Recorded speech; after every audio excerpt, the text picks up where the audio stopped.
of what is happening prior to that celebration that will be held tomorrow, and of course definitely tomorrow because Kisumu is playing host to the Madaraka Day celebration. So now, talking about Madaraka Day celebration, and we expect Burundian president to be the guest of honor during this Madaraka Day, and I just talk about the geopolitics of what will be playing out in terms of seeing heads of state being invited for these celebrations.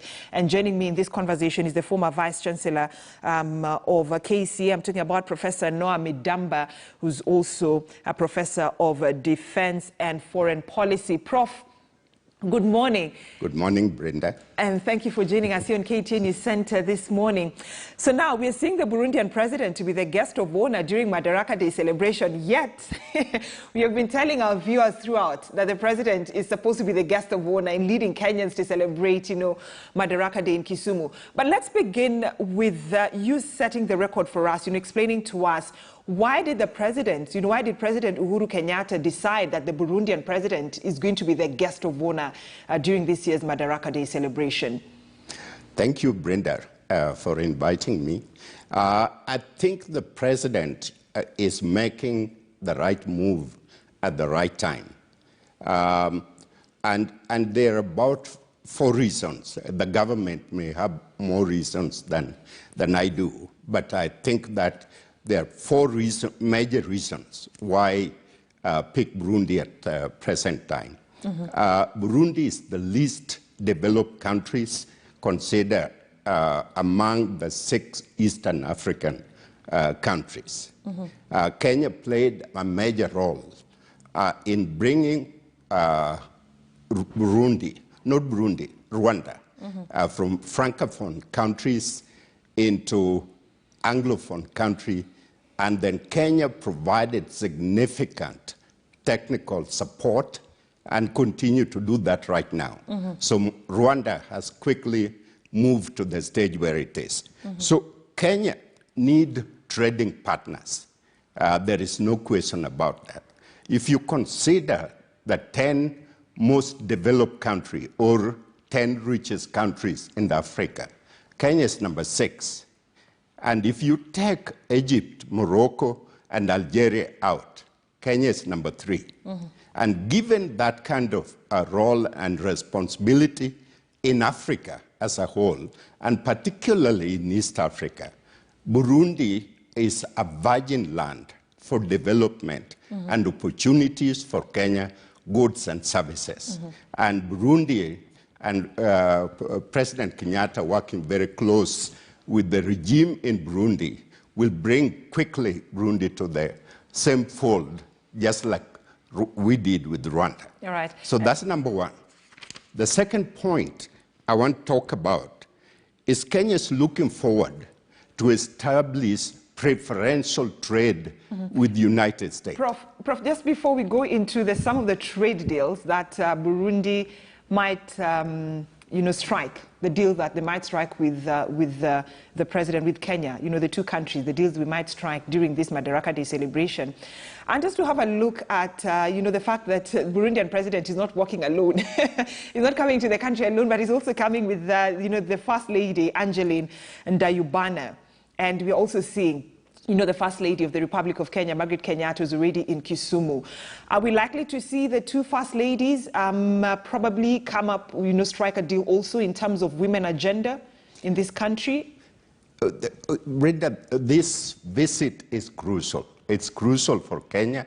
It's also crucial for Burundi.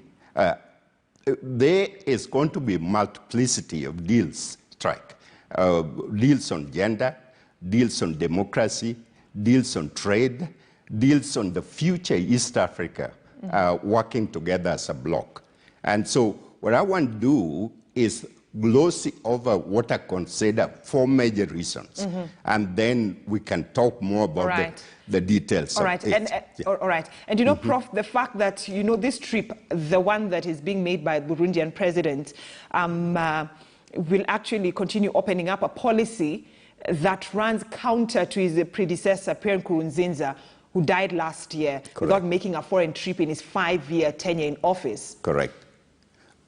This You know, the move that President Kenyatta did with President Suluhu of Tanzania was one of the most strategically fundamental moves to bring Tanzania in the fold so that we can forget all this bickering at the border and all that, and Kenyans and Tanzania can now start trading with each other. The same thing is going to be with Burundi, which is opening Burundi for business, means the two leaders have to have the mindset that is going to allow for policies and procedures and people to move back and forth. Burundi is basically a francophone country. It is one of the least developed countries among the 6 countries that we have. I know that for sure because I sit on Executive Council of Inter-University Council of East Africa. And we are struggling really hard to get a qualified Burundian to be the Secretary General of East Africa. Right. And therefore, this is going to help a great deal. Now, the second point I was getting to, Brenda, is that Kenya is looking at negotiating a very vital trade deal with the United States, which is a preferential trade with the United States. For a long time, beginning from Bill Clinton, and particularly during Obama, and now moving on to Trump, and now Biden, they are looking forward to create a relationship, a comprehensive relationship with several African countries. And Kenya has always been one of the top contenders, such that we become the model for African relationship and development. And that means Burundi will stand to benefit. Burundi will benefit, and also Burundi is vital because in the East Africa community, under the protocol of East African community, the member states have to allow a member to deal directly with the third party. And therefore, Burundi's vote and Tanzania vote, and hopefully Uganda and Rwanda's vote will be very important for the country. All right. So that's the second reason. The third, if you allow me a second, the third reason is there is a development of what I call tripolar relationship around the world globally, which is emerging Chinese as a power, and then emerging Russia as a power, and United States and the rest of the Western world as a power. There is going to be a major conflict in Africa, divided among the recipients, African recipients of this group. Kenya is making the right move to be much more closer to United States. And the best example I can give you is Taiwan, South Korea, that has greatly benefited out of United States relationship. All right. And therefore, we will. The final point, Brendan, we can go back to this. Kenya is viewed in Africa as a reluctant leader. ECOWAS in West Africa is dominated by Nigeria. South Africa dominated Southern Africa. And Northern Africa is dominated by Egypt. The East African bloc, Kenya is more seen as a reluctant instead of marching forward and becoming a leader of East Africa. So why but then, Prof, then it begs the question, why Kenya would be seen reluctant, yet we, within the East Africa community, we are seen as a country that is doing very well, even in terms of our currency. Yet you are talking about Kenya being seen as a reluctant country. Well, you see right now, the move that President Uhuru is making is the right move, right strategic move, which is we need to be involved economically, we need to be involved politically, we need to be involved militarily in East Africa, and we need to be seen as the convener and setting the trend and direction for East Africa. That's what Nigeria is doing. You can see the former president of Nigeria playing very active role with the conflicts that's happening in West Africa. And you can see the role that South Africa is playing. You can also see the role that Egypt. So for the first time, President Kenyatta is going to Congo DRG, is embracing the new president in Tanzania, is working to bring Burundi in the fold, at the same time working very close with Rwanda, and then we are closer with Uganda, because among the trading partner, the Kenya top trading partner, Uganda is number one, and there's no any other African country. All right. And then, you know, Prof, when you look at the two countries, I'm talking about Burundi and Kenya, you know, we cooperate, we have a lot of cooperation in various areas of, you know, the socio-economic and political development, which is anchored on, if I'm not wrong, the Joint Permanent Commission for Cooperation, which was signed back in 2008 as the main framework of bilateral corporations. So when we are looking at these two sectors, you know, the socio-economic and the political development, what other deals, crucial deals, are we likely to see the two leaders talk about and sign, and how will it actually involve Kisumu County in terms of benefiting the residents of Kisumu County? Well, the most important thing, Brenda, is the lake is heavily underutilized. And if you look around the world, the lake, the sea, is the cheapest transportation corridor for that bring about socio-economic development in any country.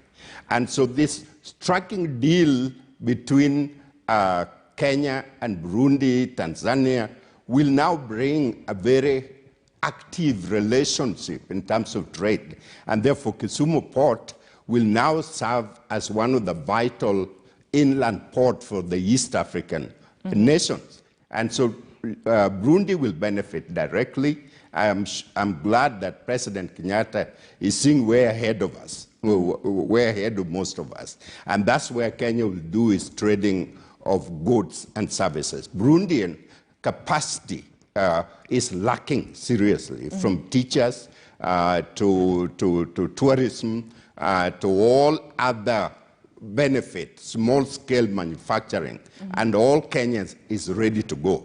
Right. And help Burundi. And you know, one would ask, Prof, you know, it's good I'm talking to you because you're a professor of defense and foreign policy.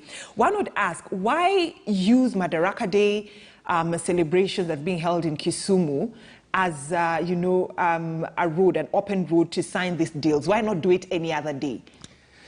Madaraka Day, as you know, Brenda, is a very important day for us in Kenya. It is a milestone where we came from in 1963 to where we are now. Each Madaraka Day marks a turning point for us as a country. Where are we going, you know, as Kenyan? So Kenyatta is marking a very vital milestone. Kisumu will play a major role. Kisumu is being seen as a center of East Africa. You know, Arusha is important, it's a headquarters of East Africa, but Kisumu will play a major vital role. Even during the British time, the colonial time, Kisumu played that. And we had the railroad all the way from Mombasa to Kisumu that transport goods, and then those goods were transported to Uganda, all the way to Burundi, Tanzania, and the rest. And so President Kenyatta is committed to bring back those old glory and make it even better, such that the East Africans' trade can really multiply and magnify.